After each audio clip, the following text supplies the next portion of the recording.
మినప్పప్పు ఇది 1 కిలో అండి. ఈ గ్లాస్ తోటి 4 గ్లాసులు పోస్తే 1 కిలో మినప్పప్పుతోటి లడ్డూలు చేసుకుందాం. మినప సున్నుండలు అంటారు.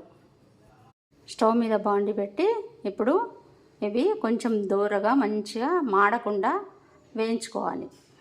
కిలో మినప్పప్పుకి 1/2 కిలో బెల్లం వేస్తున్నా నేను. మీకు స్వీట్ ఎక్కువ కావాలంటే కొంచెం ఎక్కువ వేసుకోండి, తక్కువ కొంచెం కావాలంటే ఇంకా తక్కువ వేసుకోండి, అది మీ ఇష్టం. ఈ విధంగా వేయించుకోవాలి. ఇప్పుడు మిక్సీ పట్టుకుందాం. మిక్సీ పట్టి తీసుకొస్తా. ఇలా మిక్సీ పట్టాను నేను. ఇప్పుడు ఈ బేసిన్లకు వేసేసుకొని ఇప్పుడు బెల్లము నెయ్యి ఇందులో వేసుకొని లడ్డూలు చేసుకుందాం. మినప లడ్డూలు, సున్నుండలు అంటారు. ఈ పిండిలో బెల్లం మంచిగా శుభ్రంగా అంతా కలిసేటట్టు కలుపుకోవాలి. తర్వాత నెయ్యి వేసుకుంటూ లడ్డూలు కట్టుకోవాలి. అంతే. బెల్లము పిండిలో కలిసిపోయిందండి. నెయ్యి వేసుకుంటూ ఇలా నెయ్యి పోసుకుంటూ కలుపుకొని ఉండలు కట్టుకోవాలి లడ్డూలు. ఇట్లా నెయ్యి మొత్తము పిండిలో కలిపేసాను.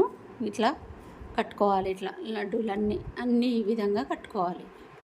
సున్నుండలు మినప లడ్డూలు రెడీ అయిపోయినాయి.